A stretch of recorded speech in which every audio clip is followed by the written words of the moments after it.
एक साधा शेतकरी एक बटवा घेऊन आला आणि मला म्हणाला की साहेब माझ्या हस्ते एक मला निधी द्यायचा आहे. त्यालाच आता विचार करा, समोरनं पैशाचा पाऊस पडत होता, आता बाहेर पाऊस पडतोय, तसा पैशाचा पाऊस. शिवसेनेला हरवण्यासाठी यांच्याकडे माणसं नाही आहेत, पैसा अमाप आहे. जरा थांबा, नाही तर तुम्ही बोला नाही तर मी बोलतो. जरा थांबा जरा. पैशाचा पाऊस पडत असताना एक शेतकरी त्याच्या कष्टाचे काय पैसे असतील त्याच्यामध्ये ते पैसे त्याला देत होता. म्हणजे केवढं प्रेम होतं त्या एकेका पैशाला. यांच्या हजार हजार कोटीची किंमत होती. शेतकऱ्याच्या कष्टाचा 1 रुपया म्हणजे गद्दारांच्या 1000 कोटीपेक्षा जास्त पैशाची किंमत त्या शेतकऱ्याच्या पैशाला आहे. आणि मग भाषण काय देत होता, माझा मोबाईल नंबर घ्या.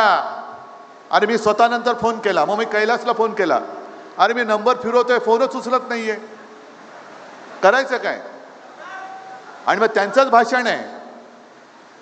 ओमच बोलला होता की दादानो, आपण खंडोजी खोपडेचं नाव घेतल्यावर तुम्ही काय बोलता, सूर्याजी पिसाळचं नाव घेतल्यावर काय बोलता.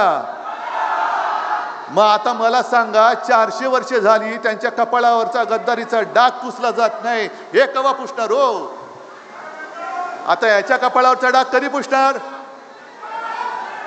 मला असं वाटलेलं की खरंच मला अभिमान होता.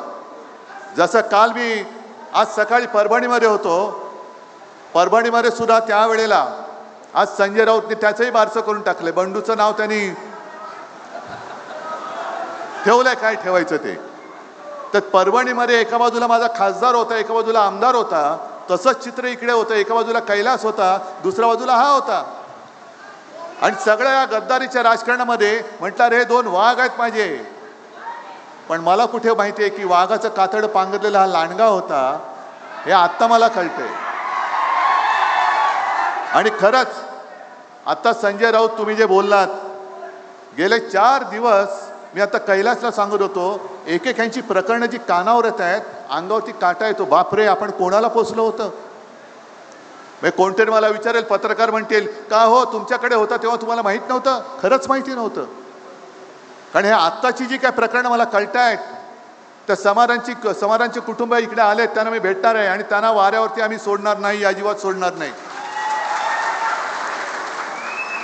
अजिबात सोडणार नाही. पण एक प्रकरणं ही आधी जर कळली असती तर मी तरी याला उमेदवारी दिली नसती. दुर्दैव हे आत्ता मला सगळ्या गोष्टी कानावरती येत आहेत. हे भयानक. असा माणूस आपण पोचला कसा. आणि मी तुमची माफी मागतो, कारण मी त्याला उमेदवारी दिली नसती तर तुम्ही मतदान केलं नसतं, आणि मतदान केलं नसतं तर ही कीड वाढलीच नसती. आता कोणाकडे गेलाय. गेल्या वर्षी आपत्ती आली होती त्यावेळेला सुद्धा अरविंद सावंत आणि सगळे मुंबईकरांनी इकडे पूर्ण जे काही शक्य असेल, राजन विचारे आले होते, अरविंद सावंत आले होते, अनेक मुंबईकर आले होते, आणि जे जे करता येणं शक्य होतं ते सगळं आपण केलं होतं. उद्धव ठाकरे फिरत नाहीत बोलणारे त्यावेळेला मदतीसाठी नव्हते आले. मी आलो होतो धाराशिवमध्ये तुमच्या सोबत. मी शेतकऱ्याच्या बांधावर गेलो होतो, खरडून गेलेल्या जमिनी पाहिल्या होत्या, वाहून गेलेली घरं पाहिली होती. आणि त्याच वेळेला आपण मागणी केली होती की शेतकऱ्याचा 7-12 कोरा करा. आज हे सगळे लबाड तिकडे जे बसलेत, प्रवीण स्वामी तुम्ही जे बोलत होता ते खरं आहे की पूर्ण अंधाधुंद माजलेली आहे. राज्यकारभार कोण करतच नाहीये, पूर्ण अंधाधुंद माजलेली आहे. आणि इकडे शेतकरी कोण आलेत, शेतकरी आलेत का. मग प्रामाणिकपणाने सांगायचं की आपल्या सरकारने केलेली कर्जमुक्ती तुम्हाला मिळाली होती की नव्हती. किती कटकट झाली होती का तुम्हाला. आणि आत्ताची जी काय कर्ज माफी, पहिला शब्द लक्षात घ्या, मी कर्जमुक्ती म्हणतो कारण माझा शेतकरी हा राजा आहे, अन्नदाता आहे.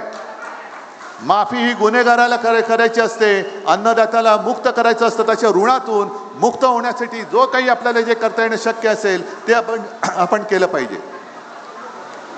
मग 2019ची कर्जमुक्ती आणि आत्ताची जी कर्जमाफी यातला फरक कैलास कैलासनीच सांगितलेलं आहे विधानसभेमध्ये. ही फसवी कर्जमाफी आहे. मागे सुद्धा जेव्हा आपत्ती आली होती तेव्हा आपल्या मुख्यमंत्र्यांनी जाहीर केलं होतं इतिहासातली सगळ्यात मोठी मदतीचं पॅकेज मी जाहीर करतोय. किती जणांना मदत मिळाली मला सांगा. ज्यांच्या जमिनी खरडून गेल्या होत्या त्यांना 3.5 लाख रुपये गुंठा का काय, एकर का काय, हेक्टर 3.5 लाख रुपये, 3.5 रुपये तरी मिळाले. पीक विमा मिळाला.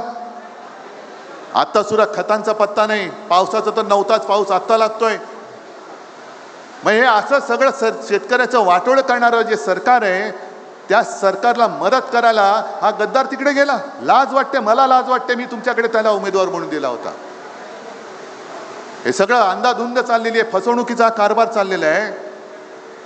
आणि त्यांचे जे काही रील्स येत आहेत, आता विमानामध्ये बसलेत, परभणीचा गद्दार बसलेला, यवतमाळचा बसलेला, हिंगोलीचा बसलेला, हा चढायचा बाकी